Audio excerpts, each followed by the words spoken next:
"You're too old for this job. You know that, right?" Kyle Braddock said it loud enough for the entire checkout line to hear. 8 customers, a mother with a toddler, a man in a wheelchair, all of them watching. Eleanor stood behind register 4 in her cashier's apron, scanner in hand, name tag that said Ruth Adler. She was 72 years old, gray hair pulled back, hands steady. "I'm just trying to help the customer," she said quietly. "You're slowing things down." Kyle stepped closer, lowering his voice just enough to seem professional, while every word cut. "I asked for speed, not whatever this is. Maybe retail isn't for people your age." He plucked the scanner from her hand. "Go restock dairy. That's more your speed. Less thinking." Eleanor set down the scanner, walked toward the back of the store. She didn't argue. She didn't flinch. Because Eleanor Marsh had been watching Kyle Braddock for 11 days.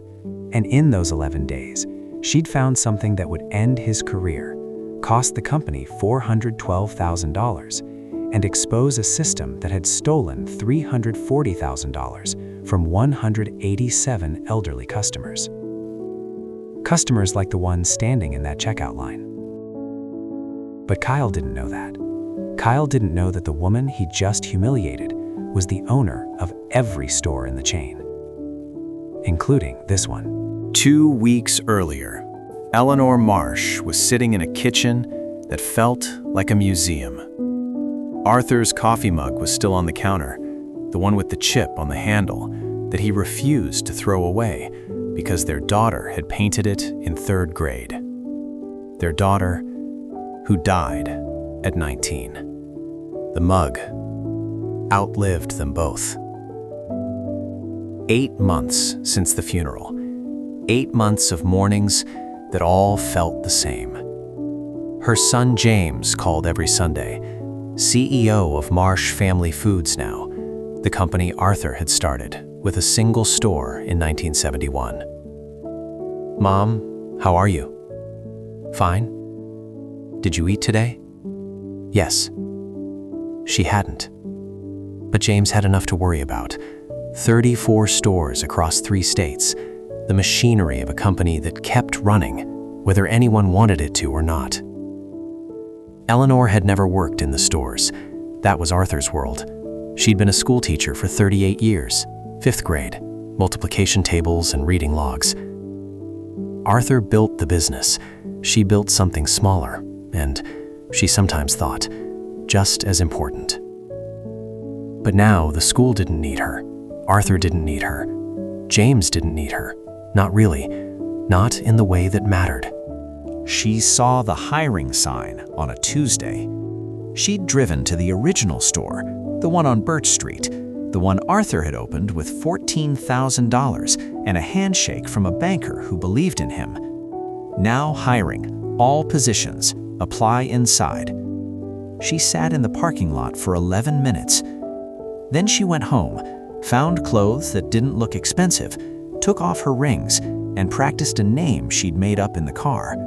Ruth Adler, 72, widow, no work history in retail, needed a job because her husband's pension wasn't enough.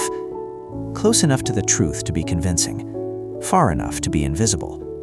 She didn't tell James. He would have tried to stop her. "You're 72, you don't need to do this." But she did. She just didn't know why yet. The HR office smelled like old carpet and new excuses. A woman named Trish handled the paperwork. Mid-40s, tired eyes.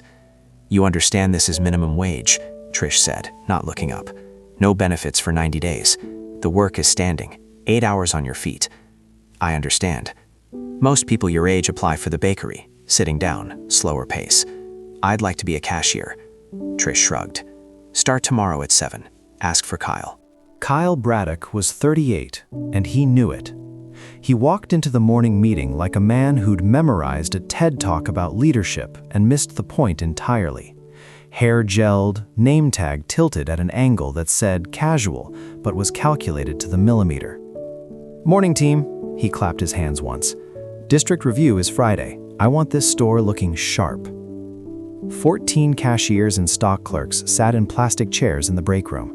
Most were women. Most were over 50. Eleanor sat in the back row, watching. Kyle scanned the room and found her. New face, stand up. Eleanor stood. Name? Ruth Adler. He walked closer. Had a way of looking at people that made the space between them feel smaller than it was. How old are you, Ruth? 72. He let the number sit in the air, like he was weighing it. We'll put you on register 4. Sandra will train you. He turned to a woman in the second row. Sandra, she's yours. If she can't handle the scanner by Wednesday, let me know. Sandra Okafor, 56, nodded without expression. She'd seen this before. New hires came and went. The old ones lasted a week, maybe 2. Kyle made sure of that. The register wasn't hard. Eleanor had taught 5th graders long division. She could scan groceries. What was hard was watching. Kyle moved through the store like weather. He'd compliment someone's display, then write them up for being 2 minutes late from break. He'd joke with a customer, then turn cold the second the customer walked away. Sandra whispered during a lull, "Don't make eye contact when he's in a mood." How do I know when he's in a mood?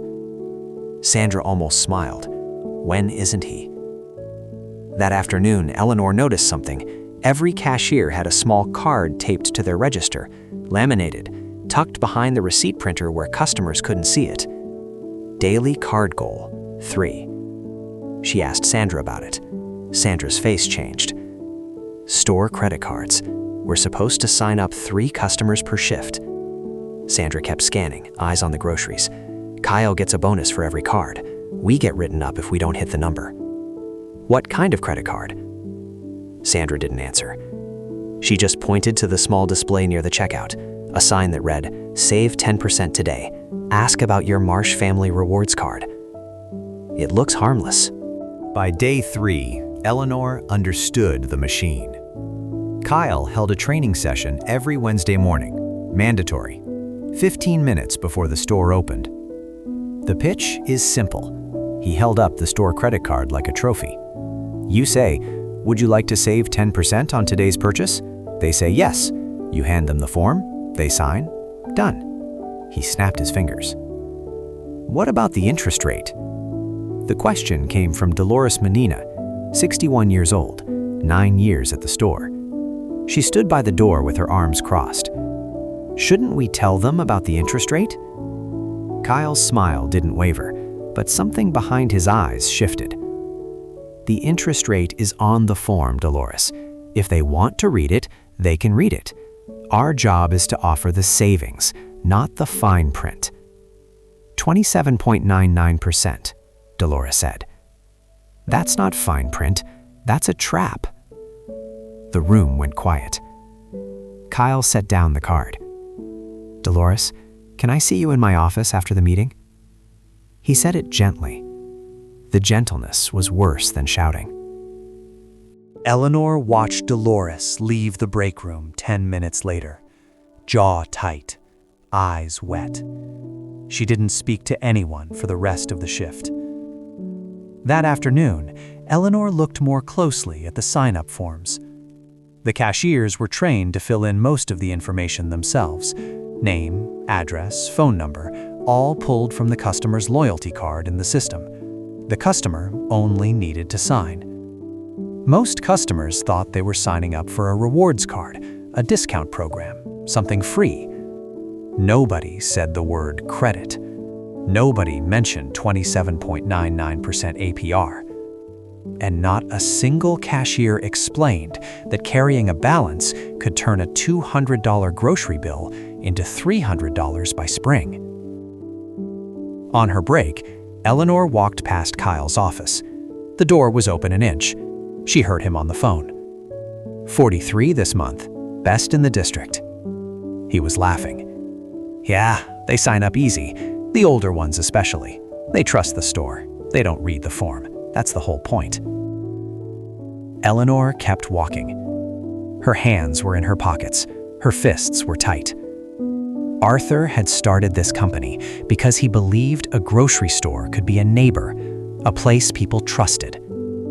Kyle Braddock had turned that trust into a credit line. Day 5. Eleanor found the list. She wasn't looking for it. She was looking for paper towels in the supply closet, which shared a wall with Kyle's office. Behind a box of receipt paper, she found a clipboard. A spreadsheet, printed, not digital. Names, addresses, ages, account balances, sign-up dates. 187 names. Every single one was over 65.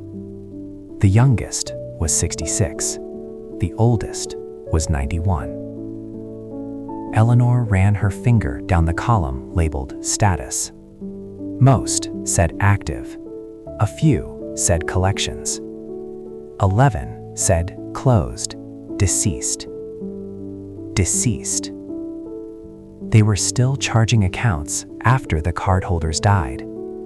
Balances transferred to estates or simply written off, while Kyle's bonus stayed intact.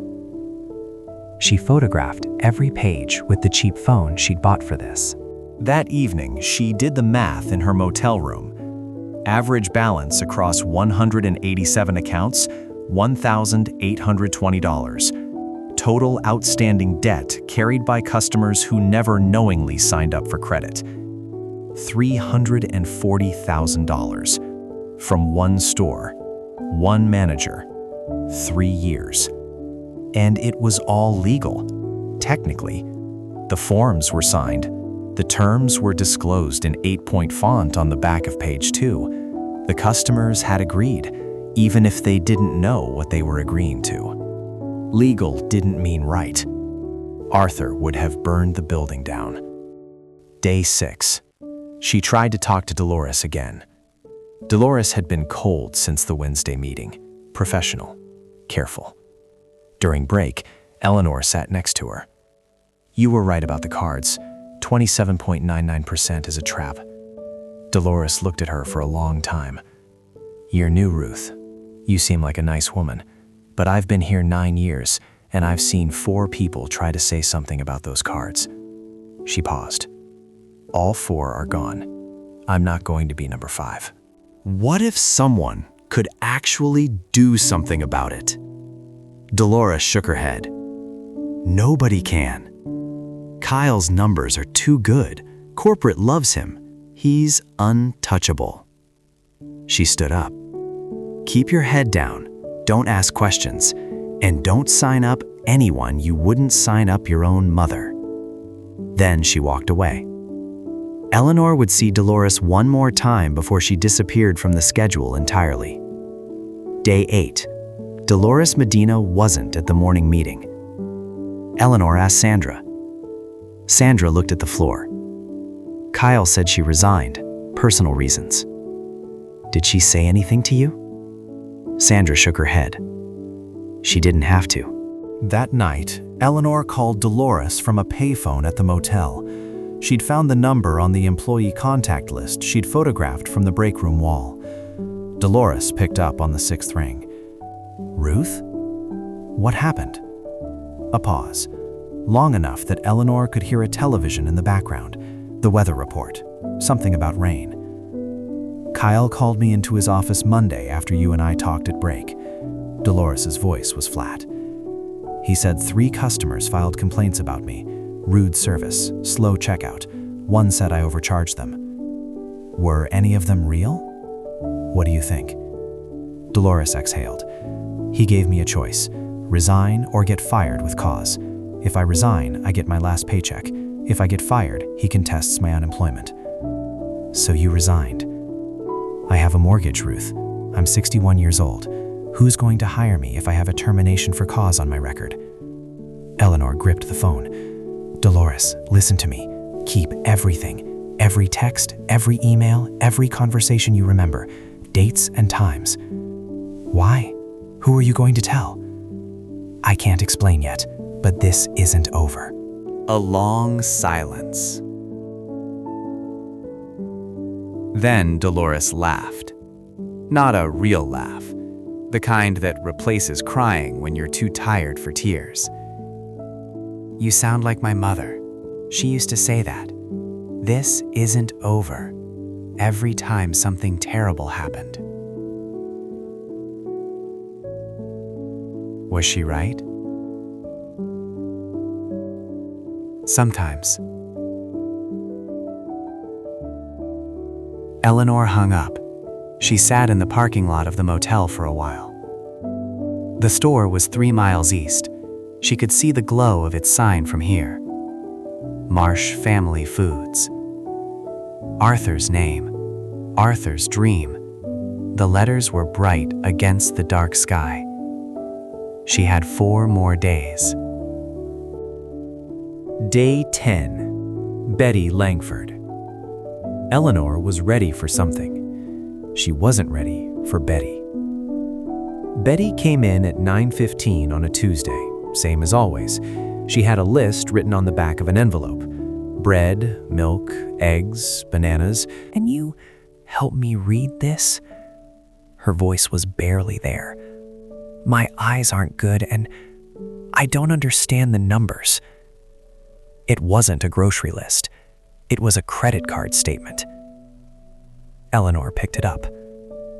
Marsh Family Foods credit account, Betty Langford. Balance, $1,407.62. Minimum payment, $87.14. APR, 27.99%. Her hands went cold. "Betty, when did you open this account?" "I didn't." Betty looked confused. "A nice young man at the store signed me up for a discount card last year. He said it would save me 10%.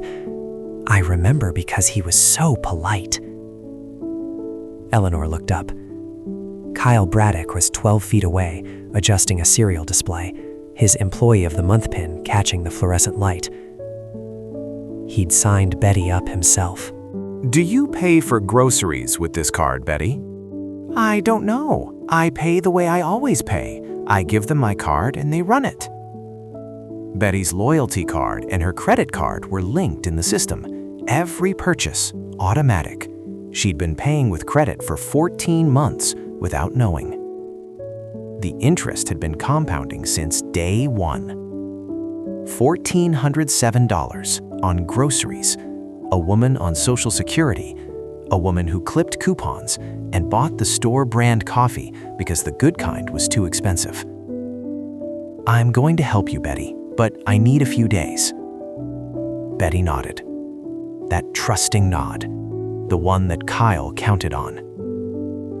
After Betty left, Eleanor went to the bathroom, locked the door, and sat on the floor for 3 minutes.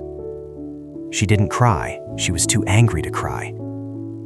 Arthur had built this store for people like Betty, specifically for people like Betty. Working-class families, retirees, the people who counted every dollar and trusted the name on the sign.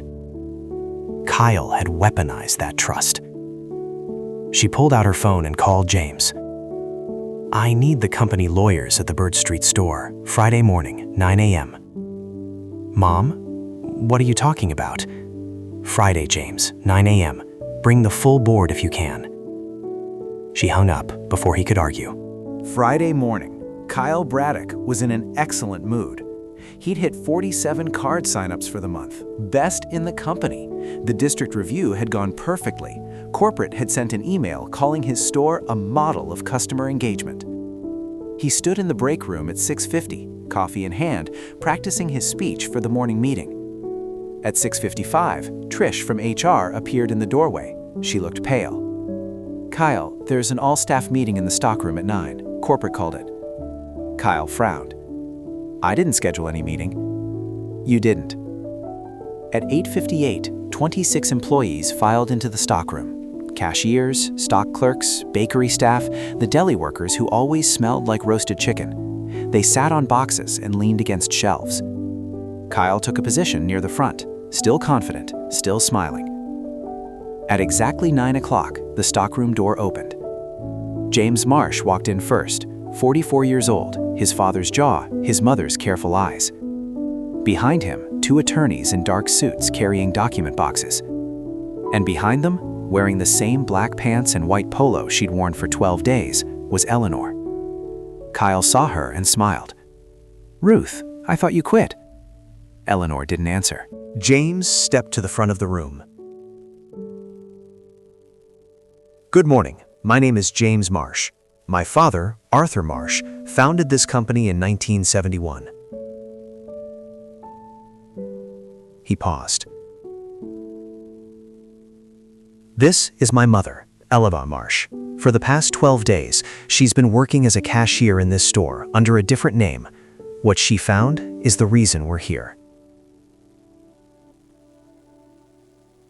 Kyle's smile disintegrated. Not quickly, in stages, like a building coming down floor by floor. Eleanor took James's place. She didn't raise her voice. She didn't need to. "In 12 days, I watched a system designed to exploit the most vulnerable customers this store serves. Elderly men and women on fixed incomes, people who trust this store because my husband built it to be trusted." She held up the clipboard.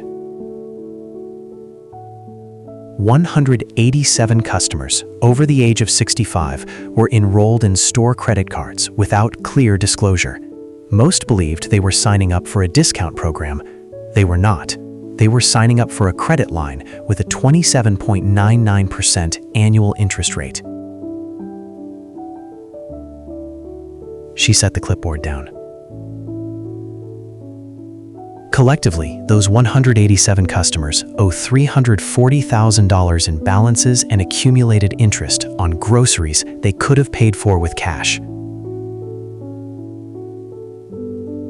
11 of those customers are deceased. Their accounts are still active.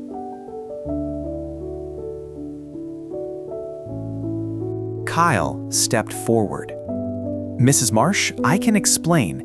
Every customer signed the form. The terms are disclosed. This is company policy." Eleanor looked at him.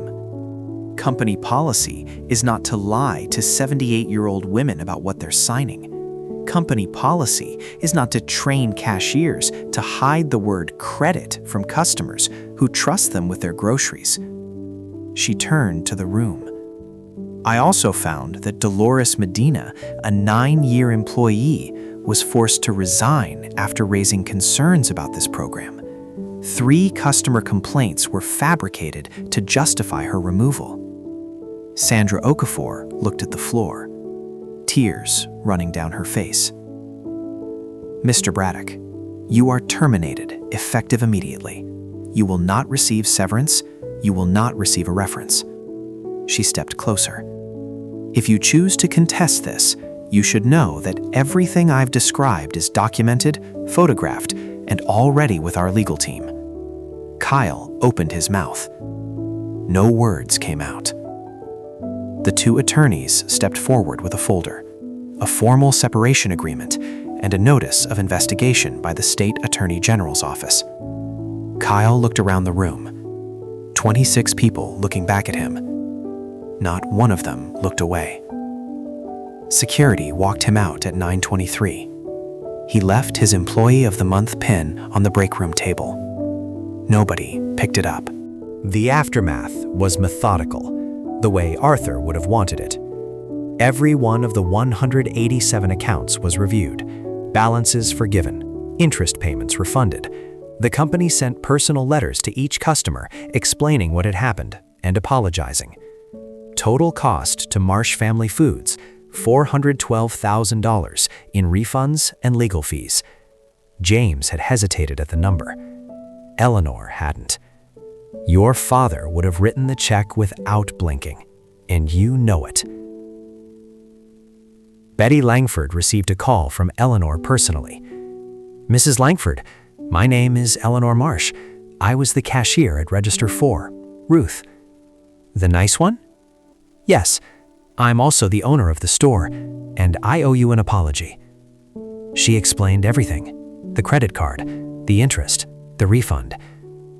Betty was quiet for a long time. $1,407, she finally said. "That's why I couldn't afford the good coffee." Dolores Medina was offered her job back with full back pay and a promotion to assistant manager.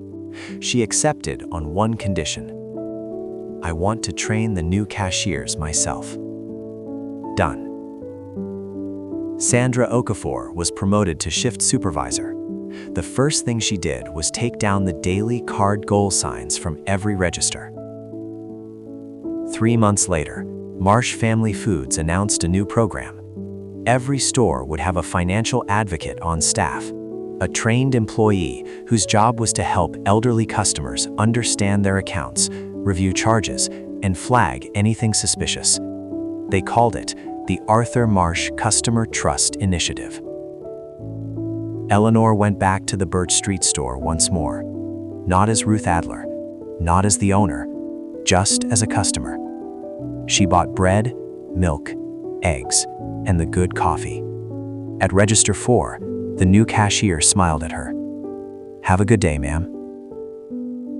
Eleanor drove home, made coffee in the cup with the chipped handle, the one their daughter had painted in 3rd grade, sat in the kitchen. It didn't feel like a museum anymore.